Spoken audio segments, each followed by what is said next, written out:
오늘 시간에는 사도행전 강의 22번째입니다. 복음 전파자는 무엇이 자신에게 영광이 되어야 하는가? 라는 제목으로 함께 말씀의 은혜를 나누기를 원합니다. 복음을 전파하는 자들, 우리는 과거에 복음을 전파하는 자들이 누구나 다 하는 줄 알았어요. 누구나 다 하는 줄 알았어요. 근데 복음을 전파하는 자들이 누구나 다 하는 게 아닙니다. 물론 누구나 할 수 있는 거죠. 그러나 이 복음은 결국에 천국에 들어가게 해주는 복음을 전파해야 되는 거잖아요. 근데 천국을 들어가게 해주는 복음을 전파하려면 목숨을 걸어야 돼요. 영적 싸움은 불보듯 뻔한 겁니다. 악한 영들의 공격을 당할 수밖에 없다고요. 아니 세상 사람들의 핍박, 아니 특히 같이 믿는 동족과 같이 믿는 믿음의 사람들의 핍박과 고난을 당연히 생각해야 되는 겁니다. 그리고 여기에는 반드시 회개라는 게 들어가기 때문에 회개 없이는 천국 못 가잖아요. 그냥 우리가 구원 얻는 복음하고 천국 복음하고의 차이점은 회개가 들어갔냐 안 들어갔냐 차이잖아요. 물론 다 기본적인 개념 가지고 있어요. 일반적으로 믿는 사람들도. 그러나 실제적으로 회개하지 않는 거예요. 회개 기도문으로 기도하면은 자기가 회개 안 하고 있었다 들통이 납니다. 그리고 드디어 회개 집중, 깊은 회개까지 들어가게 되면은 악한 영이 발동이 일어나요. 그동안에 잠자고 있었거든요. 비활성화된 상태에 있었거든요. 그러니까 이런 영적 싸움은 우리가 불보듯 뻔한 일이고, 그렇기 때문에 이 길을 쉽게 갈 수 없어요. 그래서 우리가 이 복음 전파자가 된다는 것, 죽음을 각오해야 되는 것이죠. 그러면 이 오늘 제가 제목을 다른 것처럼 복음 전파자에게는 무엇이 자신에게 영광이 되어야 되는 것인가? 내가 큰 교회를 이루었다. 내가 전도를 수십 명을 했다. 그것이 우리에게 영광이 되어야 되는 것인가? 그럴 수도 있어요. 그럴 수 있습니다. 틀린 건 아닙니다. 그러나 기본적인 것은 그거하고 상당히 좀 거리가 있어 보입니다. 물론 그럴 수도 있습니다. 완전히 없는 건 아니에요. 복음 전파자가 된다는 거 쉬운 길은 아니다. 그리고 그 길에 접어서서 끝까지 그 믿음을 지킬 수 있느냐? 누가처럼 끝까지 바울을 따라갈 수 있느냐? 데마처럼 따라가다가 헌신하다가 떨어져 나가느냐? 이건 주의 종들의 얘기고요. 브리스길라 아굴라처럼 평신도로서 끝까지 죽을 때까지 헌신을 할 수 있느냐? 한두 번 하고 끝나는 것이냐? 이것은 우리의 결정에 달려 있는 것이죠. 그러니까 그 길을 누구나 갈 수 있게 하겠습니까? 하나님이 정해서 그 사명을 주어서 불러서 보내지 않은 한 그 길을 끝까지 못 가는 거예요.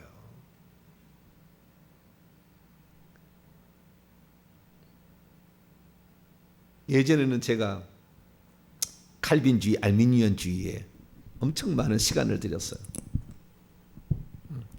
잘 아시죠? 칼빈주의라는 것은 예정대로 구원을 받는다. 알미니안주의는 누구든지 복음을 듣고 회개하면 구원을 받는다. 이거예요. 제 말씀은 거의 알미니안주의 쪽에 가까워요. 그러나 지금은 제가 하는 걸 보면은 절반 6대4? 그 정도는 비슷해졌어요. 이제 다 알고 보니까. 이게 무슨 말이냐면 우리가 천국에 들어가도록 예정된 구원은, 그러니까 반드시 그 사람이 그 한 사람도 예외 없이 하나님이 구원하기로 예정된 사람은 다 구원받는다. 성도의 견인 틀렸어요. 100% 틀렸습니다. 100% 틀렸다는 것은 다 틀렸다는 게 아니고 틀린 게 반드시 있다는 겁니다. 하나도 예외가 없이 다 구원받느냐? 그렇지 않는다는 겁니다. 여기서 100%란 말은 그 정의가 틀린 거예요. 이건 있습니다. 하나님께서 이 땅에 당신의 나라를 들어오게 할 자를 선택해서 그들에게 복음을 전해서 그들을 데리고 들어오기 위해서 하나님이 정해서 이 땅에 보낸 부름을 받은 자가 있어요. 그리고 이 자는 아무래도 천국에 들어가기가 조금 더 많은 퍼센트를 차지하겠죠. 그러나 정해진 건 없습니다. 대마처럼 세상을 사랑하여 가기 때문에 예수님이 선택한 12 제자에게도 한 명이 떨어져 나갔잖아요. 가론 유다가 제자 시켜달라고 예수님이 얘기했습니까? 그러지 않았잖아요. 물론 12 제자가 11 제자는 목숨 바쳐서 천국에 살다가서 거의 보좌짜리 1번에 10번 안에 다 들었어요. 그런데 당연히 거의 성도의 견인이라는 교리거든요. 견인. 한번 하나님이 정한 사람은 반드시 구원한다. 반드시 구원 안 될 수 있어요. 그래서 칼빈주의가 100% 맞는 것도 아니고 알민주의가 100% 맞는 것도 아니에요. 그러나 분명히 잘못된 건 잘못된 거죠. 하나님이 이 땅에 그래서 이 복음을 전파하라고 12 제자를 선택한 거 아닙니까? 그러나 가룟 유다는 누군가 팔자가 있어야 되기 때문에 차라리 그는 태어나지 않은 것이 좋겠다. 그래서 그가 누군지를 떡을 찍어다 갖다 주면 알려줬죠. 그래서 회개하라고. 근데 끝까지 회개하지 아니하고 후회만 하고 자살해 죽었죠. 자신의 잘못을 깨닫고 예수님 이미 팔았습니다. 판 후에 자살해 죽었잖아요. 팔아서 이미 끌려갔습니다. 그러면 그때 회개했어야죠. 그러면은 살아날 수 있었는데 그 자신을 잘못 계산한 거죠. 그래서 우리는 예정된 구원은 있다고도 말하기도 곤란하고 없다고도 말하기도 곤란한데 필수적이다, 반드시다 이것이 아닌 거예요. 성도의 견인은 아닌 거예요. 누구든지 두렵고 떨림으로 그 구원을 이루어야 되는 것이고 선택된 받은 자랄지라도 사탄 마귀가 가만두지 않을 거니까 핍박을 하든지 유혹을 해서 재물을 주든지 그 예수 앞에 나타나서 그러잖아요. 나에게 경배하라. 세상 만국의 천하 만국의 영광을 내게 주리라. 안 되면은 그렇게 얼러서라도 뭔가 줘가지고 그래서 오늘날에 그를 교회를 부흥시키고 그 다음에 뭔가 해가지고 띄워서 그를 지옥 보냅니다. 사단 마귀는.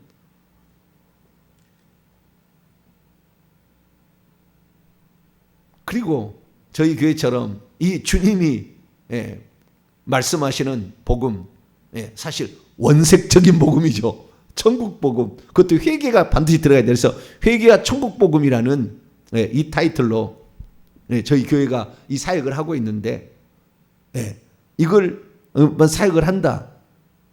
그러면은 이 사역을 아무나 그냥 누가 감동돼 가지고 아유 나 그거 하고 싶어요. 그래서 그거 할 수가 있느냐?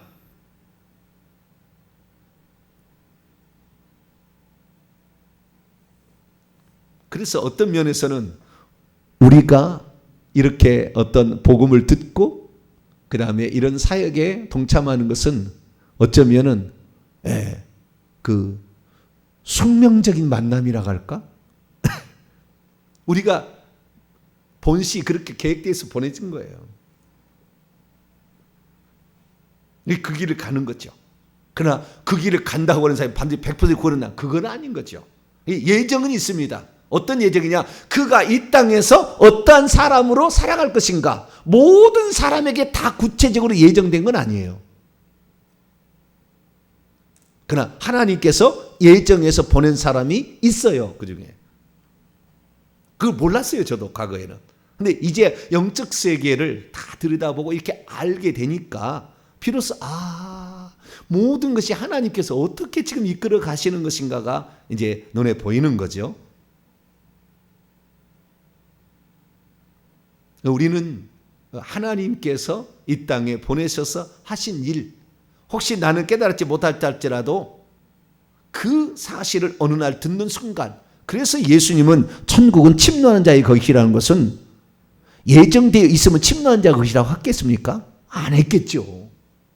모든 것이 예정으로만 흘러가면은, 그 사역이 예정으로만 흘러가면은 침노하는 자로 얘기하지 않은 거예요.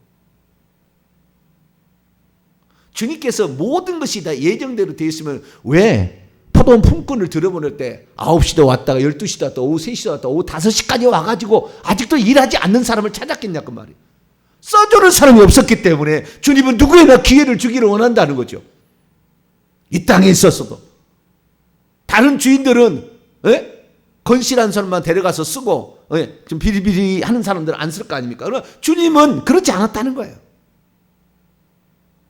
그래서 우리가 오늘도 하나님께서 부탁하신 이 천국복음, 이 천국복음을 믿고 따라가면은 우리 교회야 뭐 전적으로 제가 이렇게 하기 때문에 동탄명성교회 소속된 것은 뭐 복 중에 복이죠. 진리대로 믿고 진리대로 가니까. 그러나 기존의 교회에서 생활하는데 기존의 교회에서 뭔가 그 영적인 욕망이 있지 않습니까? 해결이 안 돼. 그런데 얼마나 이단이 또 많아요.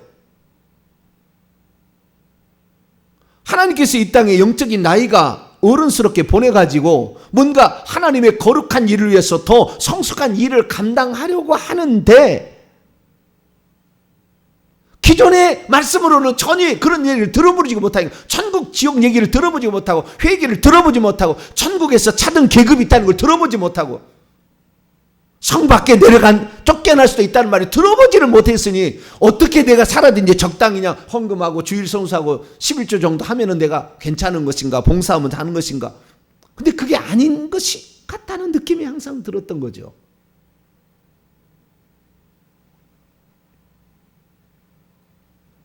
그걸 채울 수가 없어요.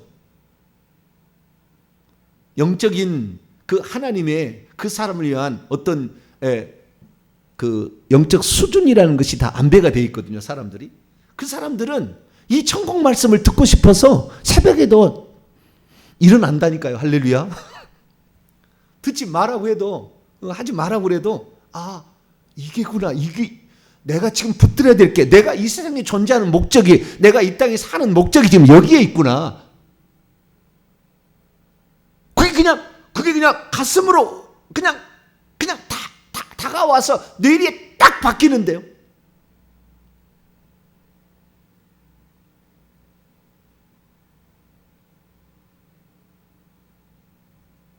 그렇기 때문에 복음 전도자가 여기 보십시오만은 사도행전 보십시오만은 12명의 대표로서 베드로만 설교하지 누가 설교하냐고요. 정해진 거예요. 베드로에게 그렇게 할 수 있도록 그래서 주님께서 특별히 처음부터 관여한 거예요. 다른 사람이 볼 수 없는 영적 수준의 그 높은 수준을 그에게 허락하신 겁니다.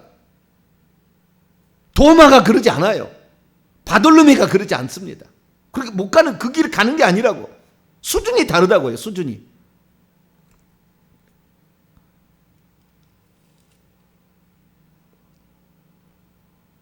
열두 제자들이 이렇게 나가서 복음을 전해도 그 복음을 전하는 사람 베드로이지 바돌로메가 뭐 지나가는데 그림자 지나간다고 바돌로메 뒤에 가서 쫓아다니지 않았다 그 말이에요.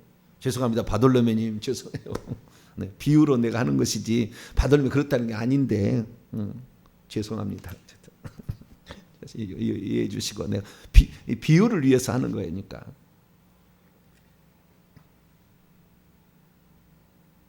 그래서 오늘 이 살아가는 모르는 삶에 있어서 그러면은 이렇게 하나님의 복음을 전파하도록 보냄을 받은 자 그런 자들이 모든 일에 형통하느냐 그거예요. 그리고 그래서 잘 돼서 뭐 엄청난 의리의리하게 짓고 수많은 사람을 전도했다고 하지만 그 사람들이 과연 천국 가게 하느냐가 중요한 거거든요. 2만 명 다니는 교회, 2만 명 다니는 교회, 예? 쉽게 말해서 2만 명 되는 교회 100명이 천국을 못 가요. 100명이. 100명 다니는 교회인데 80명이 천국을 들어가요. 퍼센티지가 다르잖아요.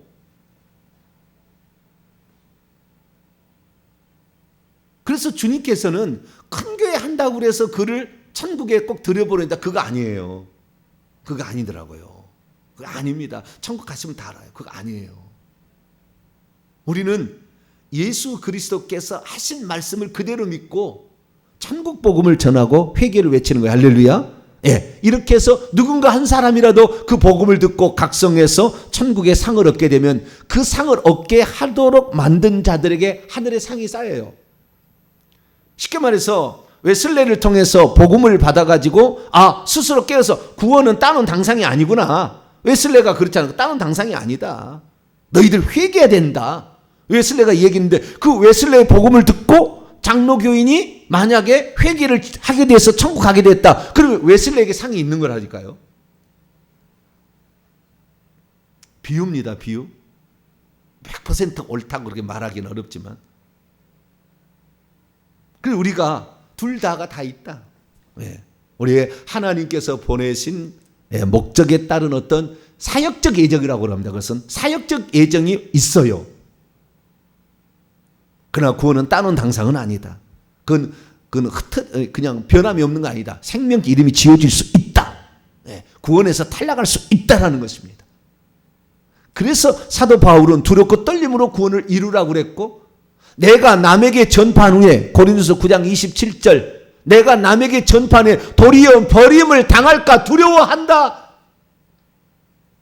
수많은 복음을 전파했지만 예루살렘 성에 들어가지 아니하고 성 밖에 내어 쫓겨나 슬피 울며 이를 가는 주의 종이 얼마나 많은 줄 아세요? 엄청난 사역을 이뤘지만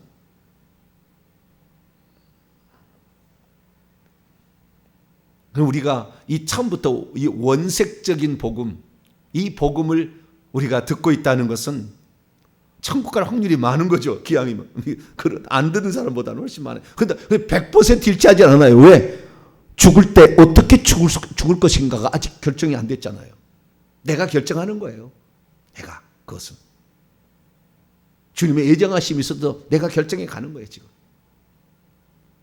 그래서 이제 복음 전파하다가 누구 때부터 그런 건 나면서 못 걷게 되는 자를 고친 이 일로 말미암아 이제 복음을 전파하다가 붙들려 가서 또 감옥에 갔다가 또 나왔는데 이제는 12사도들을 다 감옥에다 집어넣어 버린 거 아닙니까? 죽이려고 그런 거예요. 왜? 사두개인들이 시기심이 나가지고. 자, 17절입니다. 어제 봤던 대지상과 사도행전 5장 17절 대제사장과 그와 함께 있는 사람 즉 사두개인 당파가 다 마음에 시기가 가득하여 일어나서 사도들을 잡아다가 옥에 가두었다. 그런데 19절 주의 천사가 밤에 옥문을 열고 끌어냈지만 다시 성전에 들어가서 복음을 전하라서 또 증언하니까 뭐요? 가만 놔두지 않죠. 이것들을 다시 또 잡아다가 어떻게 되는지 모르지만 놀랍게 여기지만 좌우지간 다시 잡아다가 감옥에 쳐넣었어요. 25절 사람들이 와서 알리되 옥에 가두었던 사람들이 성전에서 백성을 가르치고 있습니다. 이거 어떻게 된 일입니까? 성전 맡은 자가 부하들과 같이 가서 그들을 잡아왔으나 강제로 못하면 백성들이 돌로 칠까 두려워함이라. 나면서 못 걷게 된 자를 고친 것이 뭔 잘못입니까? 예수님은 안식일을 어겼다고 그렇잖아요. 하나님이 아버지라고 해서 하나님과 동등됨을 여겼다고 신성 모독죄이기 때문에 죽일 수가 있었잖아요.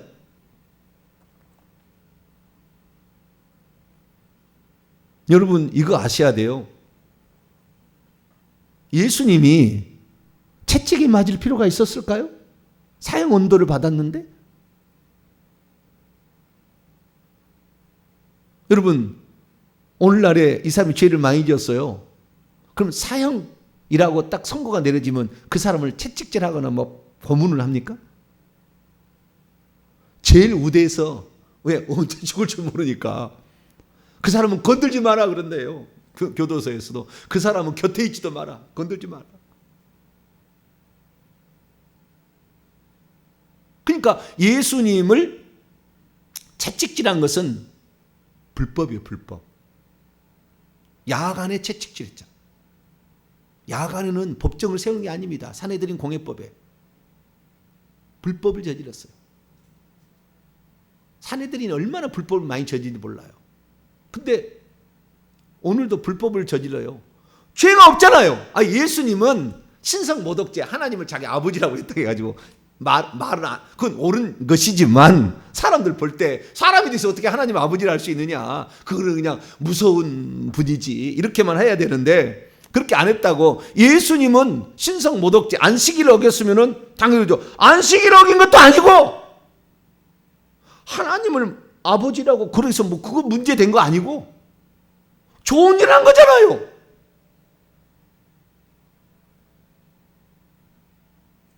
좋은 일 한 것뿐이잖아요. 예수님은 사형 언도를 받아 채찍 받을 일이 없는데 채찍을 맞은 거예요. 그러면 이들은 죽이려고 한 거예요. 죽이려고. 네. 이들을 죽이려고 가만두지 않고 죽이려고 했는데 죽일 수가 없는 거예요. 그래서 채찍질을 합니다. 그래서 나중에 채찍질을 받아요. 40절 보세요.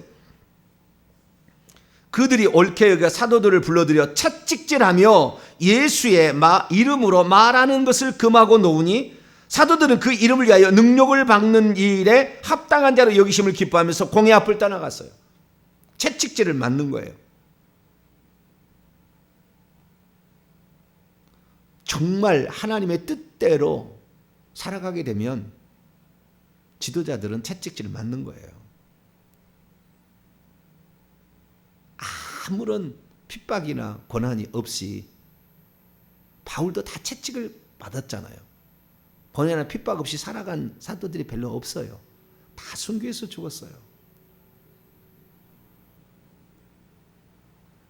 저에게 순교는 가당치 않는 일일 정도로 그렇지만 그러나 그 사도들은 그렇지 않았어요. 그들의 영광은 자신들이 많은 사람을 전도했다는 그게 영광이 아니라 주의 복음을 위해서 자신에게 채찍질하는 흔적이 남아있는 것을 영광이라고 생각했다는, 합당히 여겼다.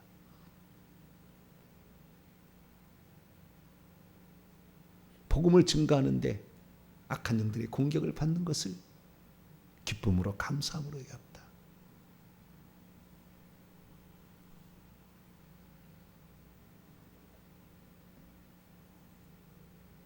참 이건 있어요. 하나님의 때가 안 되면 안 죽어요. 근데 못 죽어요. 죽이지 못하게 해요. 가말렐이라는 바리새파의 거두를 등용시켜가지고 저들을 죽이려고 하는 것을 조심하라 딱 그래버려요. 당시에 이 가말렐이라는 사람은 이스라엘의 바리새파 안에 두 종류의 거두가 있었어요. 샴마이 학파가 있었고 힐렐 학파라는 두 거두가 있어요. 샴마이 학파는 보다도 보수적인 것이고요. 힐렐은 약간의 진보적이라고 해야 되나. 그런다 진보한다 해서 우리나라 같은 그런 진보는 아니고 조금 더 융통성이 있다는 거죠. 융통성이.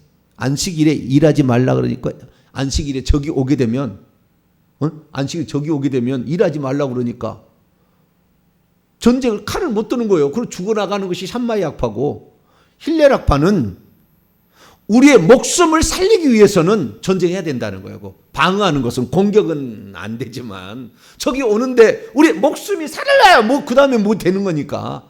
그래서 약간의 융통성이 있는 거죠. 그게 학파가 힐렐 학파예요. 그렇다고 해서 뭐 대강 지키는 게 아닙니다. 철저하게 하는 거예요. 그런데도 약간의 해석의 융통성이 있는 것이죠. 그런데 그 힐렐 학파 그 두 거두의 거장의 손자가 가말리엘이에요. 가말리엘이 죽을 때 얼마나 많은 사람이 슬퍼했는지 모른다고 그래요. 그 유명한 사람이 있는데 이 34절을 보니까 이 대제사장 공회가 모였지 않습니까? 사두개파 이 제사장 계열의 이쪽의 한 부분과 이제 또 이 바리새파 양쪽에 모인 거 아닙니까? 대제사장들은 자기 성내 경제에서 자기가 장 만들었더니 베드로가 다 따먹고 있다. 기분 나쁘다 그러잖아요. 쉽게 말해 세상 말로. 죽여야 되겠다 저것을. 뭘 죽이냐. 근데 보세요. 이들이 뭘 잘못했느냐. 28절에 보니까 사도행전 5장 28절 27절부터 끌어다가 공회 앞에 세우니 대제사장이 물어. 이 대제사장은 그 사내들은 공회 의장입니다. 이르되 우리가 이 이름으로 예수의 이름으로 사람을 가르치지 말라고 언금을 하였는데 너희가 그 가르침을 예루살렘에 가득하게 했다. 그러니까 불법 교육이죠. 불법 교육. 그렇죠? 하지 말라는 것을 가르쳤다는 거잖아요. 오늘날도 복음을 이렇게 제대로 전하면 어느 날 교단에서 불러요. 그렇게 가르치지 말라고. 그러면 당신 제명시키겠다고. 주기철 목사한테 당신 일제에 대항하지 말라고. 그냥 신사참배 동방을 향하여 고개 45도로 고개 숙이고 그리고 예배드리라고. 그걸 지키라고. 그건 예의라고. 그리고 교단이 한 일이에요. 우리 교단. 우리 통합직 교단이 한 얘기라고요. 홍택기 총회장이 죄송합니다. 이름까지.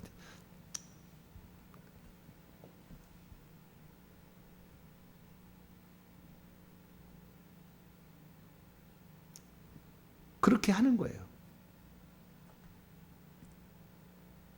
얼마나 웃긴 일이냐면은 일제 신사참배 때 신사참배 안 하고 이것은 우상숭배라 해가지고 끝까지 지조를 지켜서 감옥에 들어가서 나온 목사들이 있어요. 물론 평신도들은 그렇게 많이 그렇게 감옥에 갇히진 않아요. 지도자들만 갇힙니다. 근데 평신도도 있긴 있었어요. 그래서 출옥성도라고 하는데 출옥성도들이 이제 근데 우리나라 해방될 줄 아무도 몰랐어요. 그게 해방이 돼 버렸어요. 갑자기. 그러니까 신사 참배하는 사람들은 다 참여해야 되잖아요. 우상 숭배를 목사가 조장했으니까. 그래서 이제 교회가 다시 모여가지고 재건을 위해서 그래서 재건 중앙 무슨 그런 재건 무슨 교회라는 말이 그때 나온 거예요. 근데 저 그런 교단도 생기는데 자 오지간 이 모였는데 참여를 하지 않아요. 뭐라고 했냐면은 우리나라가 남아서 교회 지키라고 힘들었는데 무슨 참여냐? 참여를 안 해요. 이것이 우리 믿음의 선배들의 역사예요. 더러운 역사죠. 목사가 거기에서 안수를 주니까 저도 모르고 거기서 나와서 목사가 됐지만 우리 믿음의 선배가 그런 거예요. 여기도 공회가 자기들이 그 영역을 침탈한다고 기분 나쁘다고 이들을 죽이려고 막 했는데 하지 말라는 것이 하나님의 뜻과 역행될 수 있잖아요. 지금 이것이 지금 그럼 어떻게 일이 일어날 수 있냐는 거예요. 40년 동안 나면서 모태로부터 굳지 못한 자가 낳게 된 것이 귀신의 역사냐 이거예요. 한마디로 이게 귀신의 역사냐. 한두 번 걷다가 그 다음에 또 그냥 못 걷고 그냥 다시 돌아간 게 아니라 완전히 치유를 받았어. 있을 수 없는 얘기잖아요. 이게 가말리엘은 많이 생각을 해본 겁니다. 그리고 가말리엘과 사두개인은 생각 자체가 다르잖아요. 사두개인들은 뭐요? 부활도 없다, 영도 없다, 천사도 영적인 것은 다 그냥 없다 있는 것이고 여기는 부활도 있다, 영도 있다, 천사도 있다 이렇게 믿는 거예요. 근데 예수의 부활이 사실 수도 있잖아요.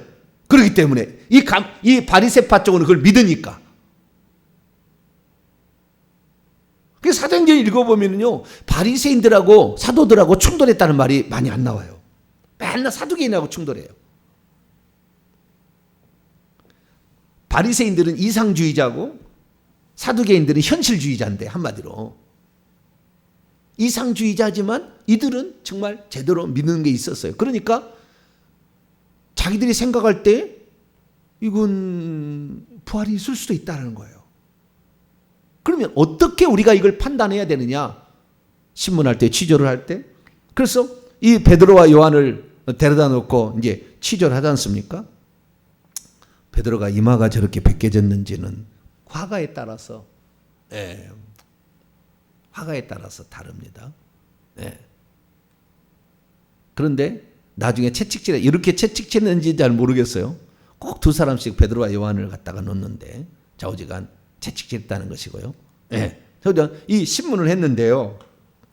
그때 가말리엘이 일어나서 말하는 겁니다.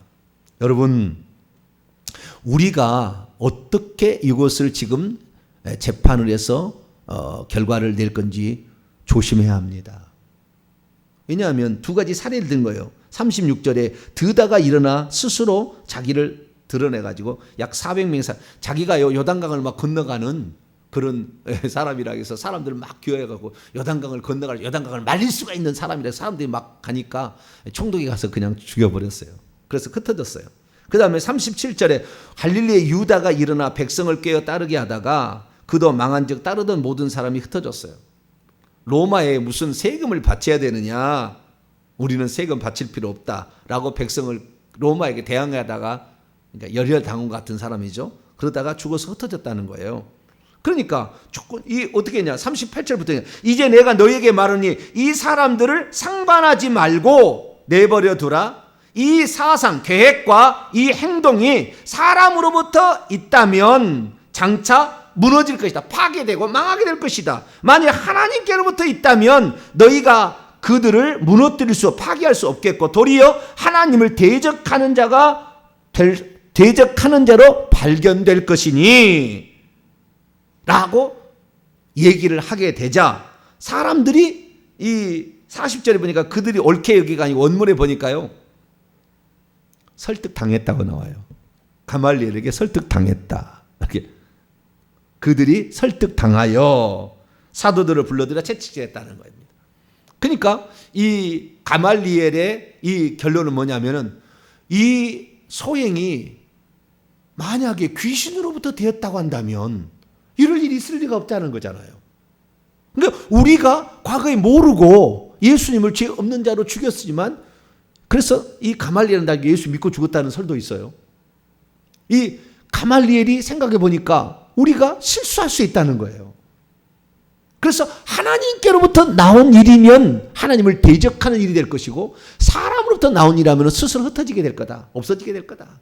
그러니까 이건 넘리연지 말고 결국에 이 죽이려고 지금 사두개인들은 데려다 놨는데 이걸 살게 해주는 거죠. 그러니까 죽지 않는 겁니다. 사명자는 안 죽는 거예요. 때가 돼야 죽는 거예요. 그런데 어떻게 되냐? 자, 성경 말씀 이거 보고 마치죠. 자, 마태복음 10장 보세요. 예수님이 다 하신 얘기예요.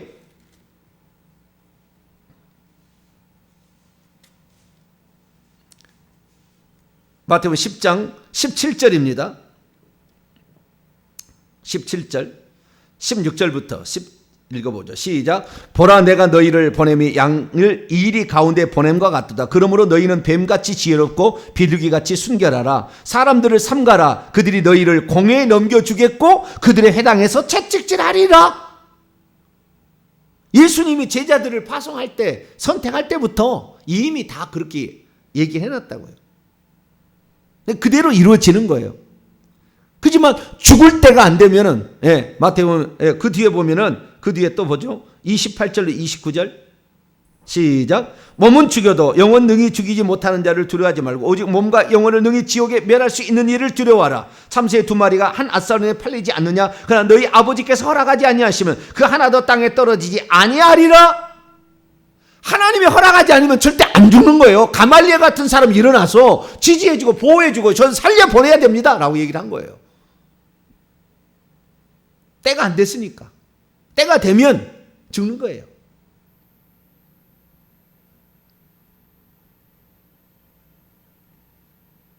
그래서 복음 전파에 있어서 하나님이 보낸 자가 있고 그런 자들은 목숨 걸고 하는데, 그러나 고난을 받는 것은 복음 전파에 있어서 우리의 면류관이 된다. 그래서 고난받기를 너무 두려워하지 말자. 악한 영의 공격을 너무 두려워하지 말자. 예수 그리스도의 이름으로 회개를 끝까지 하면, 왜 회개라는 게 붙었냐면 회개가 없으면 악한 영들을 이기기가 힘들어요. 그리고 타락합니다. 회개가 안 들어가면, 복음만 전하면 무엇이 증상하면 타락하니까, 그러니까 회개를 넣은 거예요. 그래서 회개하자라는 거죠. 그래서 이 사도들을 죽이려고 몇 번을 지금 가둔 거잖아요. 죽이려고 했지만 죽이지 못해서 석방하는데 그냥 석방하지 못하니까 채찍질해서는데, 그것은 채찍질할 수밖에 없는 거죠. 왜냐하면 죽일 수가 없으니까. 그렇지만 이 사도들은 하나님의 말씀을 듣는 것이 사람의 말을 듣는 것보다 더 우선한다 원칙을 얘기하고, 그렇게 맞았어요. 많이 맞았는데, 채찍질한다는 말이 원문을 보니까요, 가죽이 찢기다라는 뜻이에요. 가죽을 찢어버리다는 뜻입니다. 그러니까 얼마나 많이 맞았을까 추정이 되는데 여기는 그냥 간단히 기록되어 있지만 원문을 보게 되면 엄청나게 많이 맞았을 것으로 추정이 됩니다. 그러나 그 고통을 영광, 그것이 나의 영광이다. 제자들은 복음을 위해서 채찍에 맞는 것이 그렇게 생각하고 기꺼이 그 고난을 받아들였다는 것이죠. 갈라디아 6장 17절 보면은 사도 바울도 자신의 몸에 예수의 흔적이 있다 이렇게 얘기합니다. 채찍을 맞은 흔적이 있다. 그래서 우리가 핍박을 당하고 복음을 전할 때 그리고 이 복음대로 살아갈 때 혹시 핍박이 있다 할지라도 너무 그거에 대해서 그것이 바로 영광의 면류관이 될 거니까 너무 그거에 대해서 속상해하지 마시고 하나님의 뜻대로 살아서 우리에게 주어진 영광은 눈에 보이는 어떠한 것이 아니라 하늘에서 받을 하늘의 상이라. 너희를 핍박하는 자를 축복하라. 너희가 하늘에서 너희 상이 큼이라. 마태복음 5장 8에서 10절 그 말씀 보면은 너희를 핍박하는 것이 오히려 너희가 하늘의 상이 된다 그랬지 않습니까? 그래서 그렇게 생각하시고 기쁨으로 우리에게 주어진 길을 걸어갈 수 있는 저와 여러분 되시기를 간절히 바랍니다. 거룩하신 하나님 감사합니다. 천국 복음을 전하고 회개를 전하는 것이 이 시대 가운데 그때 당시에 종교 지도자들 앞에 예수 그리스도의 복음을 전하는 것과 비슷합니다. 그러나 아버지 하나님, 우리에게 주어진 것이 물질적인 사람 수적인 영광이 아닌 주 예수 그리스도의 복음을 위하여 고난받은 것이 영광이 되도록 감사하며 갈 수 있는 그들의 믿음을 저에게도 주셔서 끝까지 이 길을 걸어갈 수 있도록 도와주옵소서. 우리 주 예수 그리스도의 이름으로 기도하옵나이다.